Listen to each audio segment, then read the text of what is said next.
is weak. It's not terrible, but it's weak. The bitter irony here has to be for Obama, certainly for people like me, is that if the Republican answer is let's slash spending, let's have low taxes, that's actually the policy we've been following. It's amazing, actually, especially if you look at the last couple of years. What we've actually seen is sharply falling. Let me show you. You have a chart in your blog this morning we created. It shows the point you're making. Yeah, this is real government spending. So it's federal, state, and local combined, deflated, adjusted for population growth and inflation.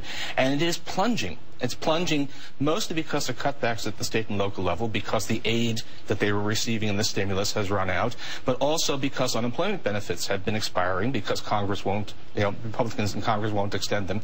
So in effect, and by the way, if you extend that chart backwards, there's been nothing like this since the demobilization after the Korean War. We're actually practicing government austerity on a scale that we haven't seen in 60 years. It's not the president's policy. In effect, we've already got the policies that Republicans say they will impose if they take the election, and yet, of course, it may lead to the defeat of this president. And that's the point Stephanie was making, so bring it back to you. What would Governor Romney do right now, not in the future, right now, to get the economy moving again? Well, it's not just, as Paul says, tax policy. That's part of it, of course, but it's also spending policy, it's regulatory policy, it's confronting China on their unfair trade practices. It's labor policy, George. The governor has laid out very detailed plans. People can go to mittromney.com and learn about them for themselves. But I think what we really have here... I know from detailed plans, and there is nothing there. What we really have here is a deficit in leadership. And this president came into office without any prior experience running anything. He never even ran a corner store. And I think it shows in the way that he's handling the economy. Can the president do anything now? He could get Congress to act. The proposals that we've put forward that have been sitting there for 9 months, independent estimates have put those proposals at 1 million jobs. So there are 1 million jobs sitting on that table in Congress right now that they could move on. They need to get off their hands and stop rooting for failure. That's really what's going on right now. And we can impact the economy.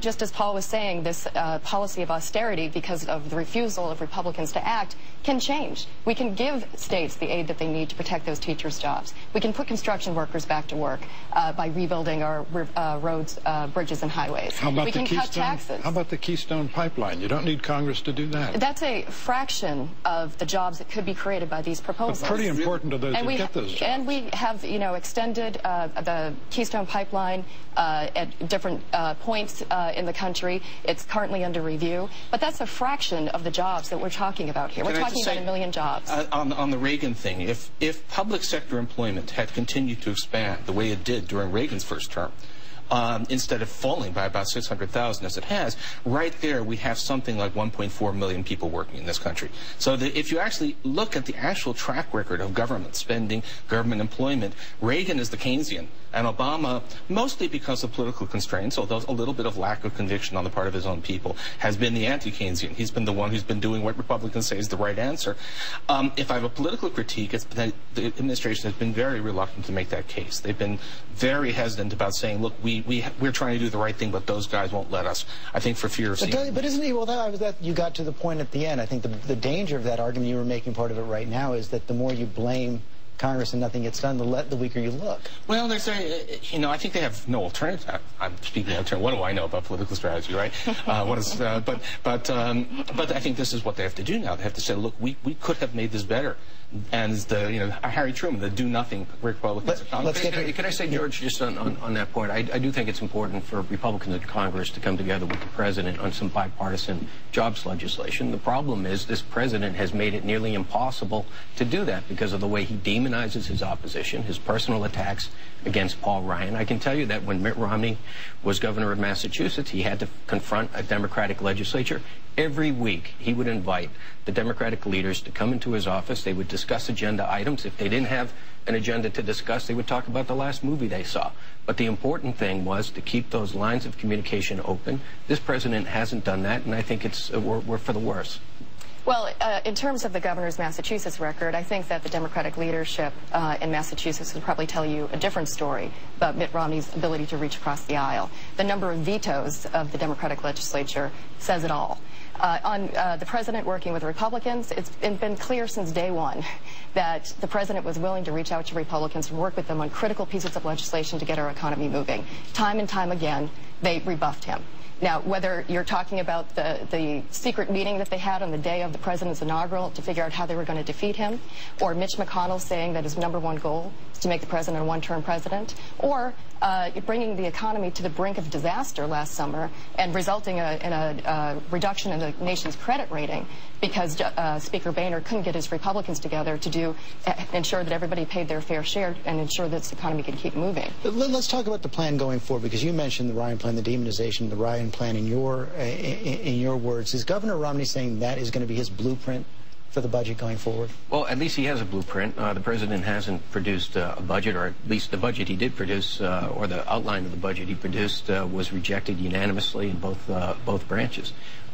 Look, we need to restrain growth in government spending. If we're concerned about what's happening in Europe, if we're concerned about Greece, if we're concerned about Spain, then we ought to rein in our spending now and get our debt and deficit down, or else we'll head down the same path as George, Europe. Can I just say something here? There's, you know, that all sounds great, but the governor has not put out any details on how he is going to achieve that. The details that he has put out, a $5 trillion tax cut for millionaires and billionaires, that he's not telling us how he's going to pay for it. So he's either blowing up the deficit or he's raising taxes on the middle class. He's going to deregulate Wall Street, which we know how that turns out. We're going to go back to risky financial deals that crashed our economy. And on China, you know, we've been hearing this blustering on China for quite a while now. What exactly is the governor going to do that's not already been happening? Then I want to bring in George Will. I'll tell you, he'll do what this president has failed to do on China, which is to declare that China is a currency manipulator. Look, we're all in favor of free trade. In fact, we don't think this president has done enough to reinvigorate trade talks with our friends.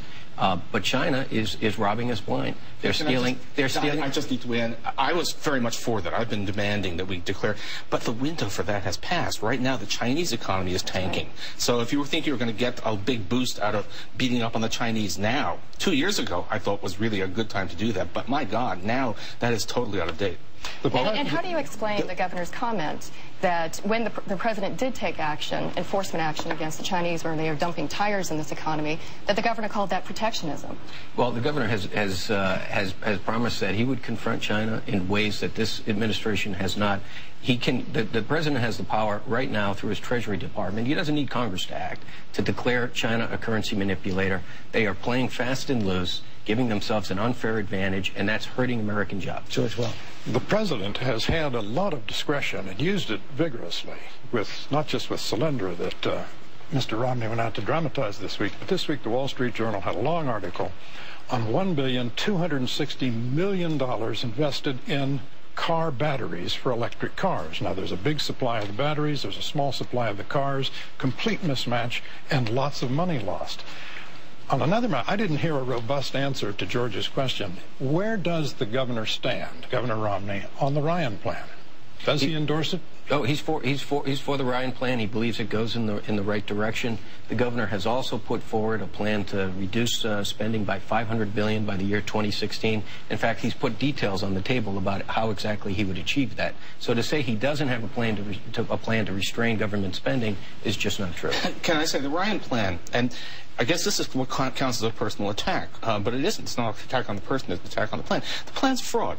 The plan is a big bunch of tax cuts, some specified spending cuts basically for poor people, and then a huge magic asterisk, which is supposed to turn into a deficit reduction plan. But in fact, if you look what's actually in it, it's a deficit increasing plan. And so to say that, just tell the truth, that there is really no plan there, neither from Ryan nor from Governor Romney, is just the truth. That's not, if that's being harsh and partisan, gosh, then I guess the truth is anti-bipartisanship. So may I ask you, Paul, do you prefer the president's plan? Oh yeah, I mean the president, at least it's not, you know, I don't approve of everything, but there are no gigantic mystery numbers in his stuff. We do know what he's talking about. His numbers are you know, all the economic forecasts are wrong, but his are not insane.